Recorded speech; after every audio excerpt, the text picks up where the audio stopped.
로마서 11장 33절입니다.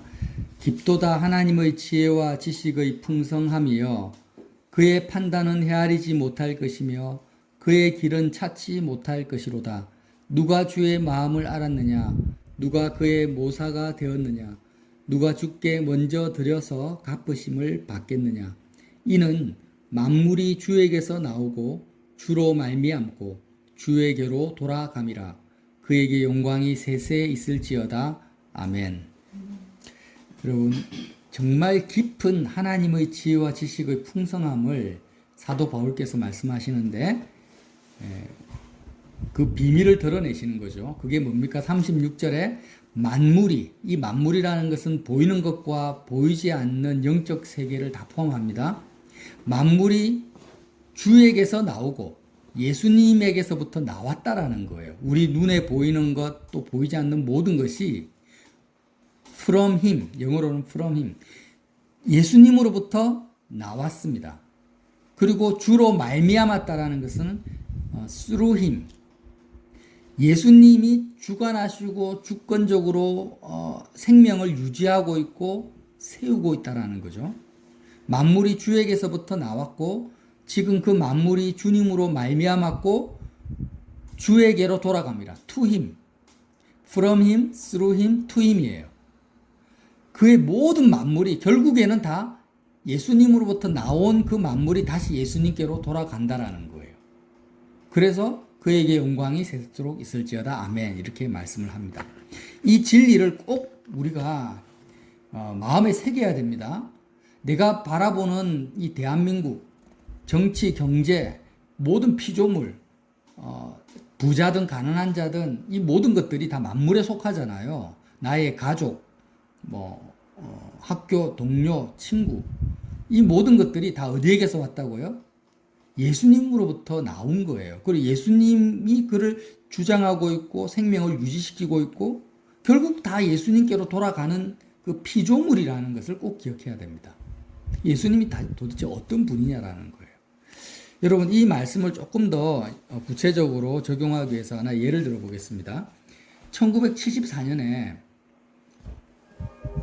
패티 허스트라는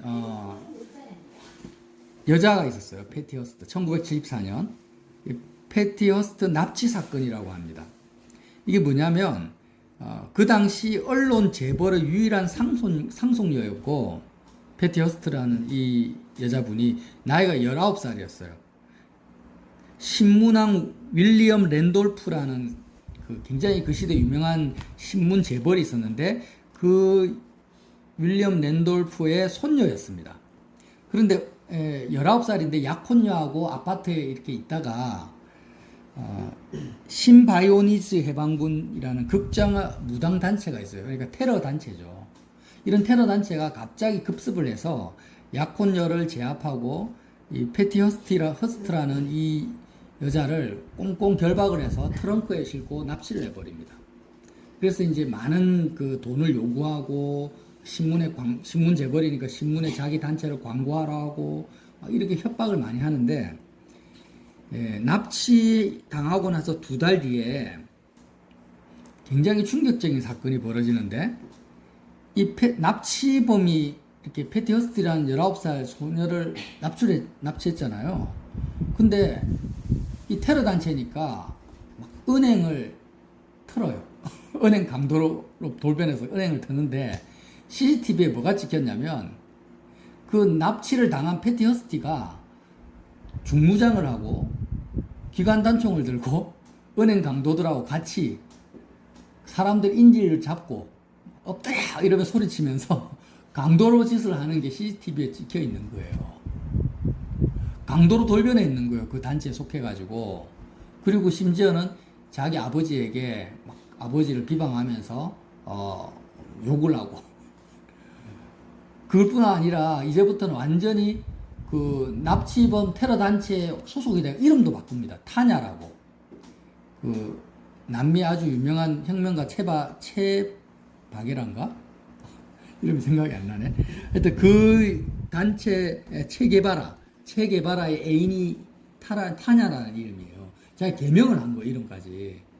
그래 난 타냐다 이렇게 하면서 은행 털고 가게도 털고 차도 훔치고 테러 일을 너무나 자행을 하다가 이제 무려 1년 7개월 만에 FBI에게 납치범들하고 같이 체포가 됩니다. 그래서 자 FBI는 이 패티 허스티를 구조를 하는 경찰관이잖아요. 수사관인데 아니 납치범들하고 같이 이 테러 행위를 같이 해버리니까 구조를 받은 게 아니라 체포가 돼버린 거예요. 그래가지고 재판을 받았는데 무려 35년형을 받아요. 그러다가 이제 그 대통령 특별 사면으로 한 22개월 뒤에 다시 이렇게 감옥에서 나오게 됐어요. 그래서 이게 뭐냐고 하면 대표적인 스톡홀름 증후군의 예다 이렇게 사람들이 보고 있는데 미국 사람들이 아니 남부를 꽂고 어마어마한 유일한 그 언론 재벌의 상속녀가 갑자기 납치된 지 2달 만에 테러범이 돼가지고 은행 강도들을 이렇게 하고 같이 이렇게 은행 강도를 하니까 얼마나 그 시대에 미국 사람들이 충격을 받았겠어 이 사건을 보고. 그래서 지금도 뭐 생존하고 계신지는 잘 모르겠는데 제가 이제 말씀드리고 싶은 것은 에베소서 1장 7절에 보면 그의 피로 말미암아 속량 곧 제사함을 받았다는 말씀이 있어요. 이 속량이라는 말은 무슨 말이냐면 노예로 있는 자를 값을 치르고 그 노예를 해방시켜주고 새로운 주인에게 속하게 되는 것을 속량이라고 합니다. 그러니까 예수님의 피로 말미암아 저와 여러분이 뭘 받았습니까? 노예로 아예 납치범에게 납치를 당해가지고 종살이하고 노예살이하고 있는 우리를 예수님이 예수님의 피로 우리를 해방시켜 주신 거예요. 구원을 해 주신 거예요. 그래서 우리의 소속을 다시 아버지의 품 안으로 이렇게 변경시켜 주신 것이 속량의 의미입니다. 이게 죄사함의 의미예요. 그런데 이 속량이라는 이 개념이 사람들에게 지금 어떻게 인식이 됐냐면 속량이나 구원이나 죄사함이나 다 같은 의미입니다. 자 보세요. 모든 만물이 예수님으로부터 나왔어요. 예수님이 만물의 소유주입니다. 실질적인 소유권을 가지고 계세요. 그리고 모든 만물은 예수님께로 다시 귀속이 됩니다. 그래서 나 자신부터 시작해서 대한민국이나 미국이나 모든 것들이 내 가족도 포함해서 나는 원래 예수님의 소유이기 때문에 내가 어디에 속할 수가 없어요. 예수님 말고 다른 것에 저와 여러분이 소속감을 가진다, 소속의식을 가진다라는 것은 말이 되지가 않는 거예요. 왜? 다 예수님 건데 내가 어디에 속합니까? 나는 예수님에게만 속할 수밖에 없는 거예요. 이게 진리입니다. 그래서 아가서에는 뭐라고 합니까? 아가서에 반복되는 말씀 중에 핵심 구절이 내 사랑하는 자는 내게 속하였고 나는 그에게 속하였도다. 이게 아가서. 솔로몬과 술람미 여인의 관계가 아니라 실제로는 예수님과 우리의 관계를 말하는 거예요. 내 사랑하는 자는 내게 속하였고 나는 그에게 속하였도다라는 거예요. 이게 뭡니까? 속량이고 제사함이고 구원의 개념이에요. 그래서 구원이라는 것은 이 세상 임금 마귀가 이 납치범이 예수님께 속한 우리를 납치를 한 거예요. 납치를 해가지고 이제부터 어떻게 하냐면 하나님께 속했다, 예수님께 속했다라는 의식을 다 잊어버리게 만들고 세상 가치 기준을 쫓아가게 납치범이 세뇌를 시키잖아요. 패티 허스티를. 세뇌를 시켜 강도짓을 시키는 것처럼 패티 허스티는 강도짓을 할 필요가 없어요. 재벌의 상속녀예요. 근데 세뇌를 시켜가지고 거지로 만들어가지고 강도짓을 하게 만드는 거예요. 세상 임금이 마귀가 우리에게 똑같은 짓을 하게 만들어요. 나는 예수님께 속했는데 하나님의 자녀인데 너는 세상에 속했다. 너는 대한민국 국민이다. 너는 김씨다. 너는 조씨다. 너는 어느 학교를 나왔다. 어느 회사 직원이다. 라는 소속의식을 바꿔버려요. 이게 뭐냐? 소속의식, 소속감을 가지는 것이 속량을 받지 못했다라는 증거입니다. 여러분 삼성에 입사를 하면 LG나 대기업에서 제일 중점을 두는 게 뭐예요? 회사에 대한 소속감을 가지게 만들어요. 주인의식을 가지고 책임감을 가지죠. 그리고 사람이 결혼을 하면은 자기 가정에 대한 굉장한 집착과 애착과 소속감을 가집니다. 나는 누구의 아내다. 나는 누구의 남편이다. 나는 누구의 부모다. 옛날 유교 사회에서는 자기 가문에 대한 엄청난 소속감을 가지고 있죠. 사무라이들은 자기 가문의 명예를 위해서 할복 자살을 합니다. 그리고 애국자들은 자기 나라의 국가에 대한 소속감을 가지고 있어요. 이런 이 예수님 말고 다른 것에 대한 소속감과 소속 의식을 가지는 것이 뭐라고요? 속량받지 못했다라는 증거라는 거예요. 납치된 상태예요. 납치. 세상 임금 마귀에게 완전히 납치되어서 쇠뇌된 상태라는 거예요. 제가 이렇게 이야기하면 세상에 속한 사람들은 저를 비방할 것이고 이상한 정신병자 취급할 수도 있어요. 그러나 사도 바울이 말씀하시는 진리를 있는 그대로 드리는 거예요. 모든 만물은 각자 어떤 조직이나 사회나 집단을 만들어 놓고 소속감을 가지고 나는 여기에 속했다 하고 이렇게 하는 것 자체가 다 세상 임금 마귀의 가치관이라니까요. 그런 거 없어요. 그런 이데올로기 사상주의가요 전부 마귀적인 것이고 납치범에게 세뇌되는 거라는 거예요. 꼭 기억하십시오. 그래서 저와 여러분은 어디에도 소속감을 가지면 안 돼요. 심지어는 남편과 아내와 부모 자식 관계도 나는 나의 가족이다, 나의 남편이다. 맞긴 맞죠. 맞는데 나는 예수님께 속했다. 예수님은 나에게 속했다라는 이 소속감을 가져야지. 나는 남편에게 속했다. 나는 아내에게 속했다. 나는 내 부모에게 속했다. 이런 의식을 가지면 안 된다라는 거예요.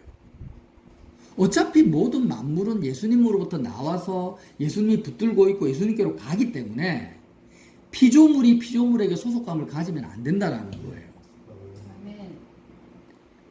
우리가 마귀의 이 납치범의 스톡홀름 증후군에서 나와야 됩니다. 그래서 십자가 생활을 하라는 것은 뭡니까? 내 마음이, 내 몸이 죽기 전에 내 마음이 이 세상 소속감과 소속의식을 떠나는 거예요. 마음이 세상을 떠나서 예수님과 하나가 되어서 하나님께로 내 마음이 가는 게 십자가 생활하잖아요. 그런데 십자가 생활을 왜 사람들이 안 합니까? 스톡홀름 증후군에 다 빠져 있는 거예요. 자, 보세요. 납치가 있고 신혼여행이, 납치당하는 것은 끔찍한 거죠. 갑자기 길을 가다가 여러분이 인신매매범한테 그 시커먼 봉고차가 와가지고 나를 납치해서 섬이나 아니면은 막 장기 멜매하는데 팔아버렸다. 이거 얼마나 끔찍합니까? 이거보다 끔찍한 게 없잖아요. 이게 납치 당하는 것과 신혼여행이 비슷하다라는 거예요. 보세요. 납치라는 것과 신혼여행의 공통점은 뭐냐면 어디를 떠나는 겁니다. 내가 머무르고 있는 그 장소에서 갑자기 떠나는 거예요. 납치도 떠나는 거고 신혼여행도 떠나는 거죠. 그런데 뭐가 다릅니까? 납치라는 것은 원하지 않는 장소로 가는 거예요. 내가 원하지 않는 장소로 끌려가는 거예요. 신혼여행은 내가 가장 가고 싶은 곳, 내가 가장 원하는 장소로 가는 거죠. 납치는 내가 가장 싫어하는 사람, 원하지 않는 사람과 함께 가는 거예요. 신혼여행은 뭐예요? 내가 가장 함께 하고 싶은 사람, 평생을 같이 하고 싶고 내가 가장 사랑하는 사람과 함께 가장 원하는 장소로 가는 게 신혼여행이고 그것을 속량이라고 해요. 구원이라고 표현합니다. 납치라는 것은 반대죠. 그런데 보세요. 내가 세상의 스톡홀름 증후군에 완전히 쏘가가지고 납치범을 사랑하는 거예요. 세상에 나를 해하고 나를 부려먹고 나를 종살이하고 있는 이 세상을 사랑하는 거예요. 이 세상에 있는 것들, 물질, 아니면 건강, 이 세상의 어떤 가족, 이 세상에 속한 뭐 하나님 말고 모든 것이에요. 그러니까 이 땅에 있는 것들을 사랑하는 거예요. 납치범을 사랑하듯이 이 땅에 있는 것들을 사랑해서 예수님이 이 땅에 오셨어. 나를 구원하기 위해서 왔는데 스톡홀름 증후군은요, 나에게 피해를 주고 가해를 주는 사람을 오히려 좋아하고 나를 구조하는 사람을 싫어하는 거예요. 경찰들을 미워해요. 그러니까 예수님을 사랑하지 않아요. 다. 예수님은 구원자인데 왜? 나를 데려가려고 하니까. 천국으로. 그래서 예수님을 싫어하고 천국에 가고 싶지가 않아요. 하나님 아버지께. 죽는 것이 제일 무서워. 가장 내가 좋아하는 그 대상이 예수님이라면, 예수님이 나에게 오셨으면 얼마나 좋아요. 예수님이 나에게 속하였고 나는 예수님께 속하였으니까. 근데 내가 예수님을 좋아하지도 않고 사랑하지도 않고 세상에 있는 것들을 더 사랑하니까 예수님에 대해서 관심도 없어요. 그러니까 예수님과 함께 하고 싶지도 않아. 더군다나 예수님이 데리고 가려고 하는 그 아버지께는 나는 가고 싶지도 않아. 이 세상에서 잘 살고 싶지. 그리고 어떤 느낌이 드냐면 예수님이 납치범이야. 세상 사람들한테는 예수님이 납치범이에요. 가해자예요. 가기 싫은 곳을 억지로 끌고 가려고 하는 사람이에요. 그런데 예수님이 정말 가장 소중하고 하나님 아버지가 가장 가고 싶은 나의 장소라면 그때 비로소 우리에게 해당되는 게 뭡니까? 속량으로 느껴지고 구원으로 느껴지고 은혜로 다가오는 거예요. 여러분, 말씀을 이제 정리하겠습니다. 바울은 알고 있었어요. 골로새 11장 16절에도 만물이 그에게 창조되되 하늘과 땅에서 보이는 것들과 보이지 않는 것들과 혹은 왕권들이나 주권들이나 통치자들이나 권세들이나 만물이 다 그로 말미암고 그를 위하여 창조되었고 이렇게 말씀을 하고 있습니다. 너희는 그리스도의 것이요 그리스도는 하나님의 것이라고 말합니다. 우리가 이제 정리를 해야 돼요. 이 진리로 우리를 무장시켜야 되는데 만물이 예수님의 소유입니다. 나도 예수님의 소유예요. 대한민국이 예수님의 소유인데 내가 어떻게 대한민국에 속할 수가 있어요? 예수님께 속해야지. 이해가 되십니까?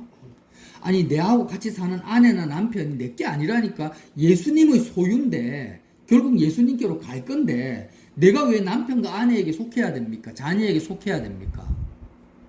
나는 예수님께 속한 거예요. 이미 핏값으로 나를 사셨다니까.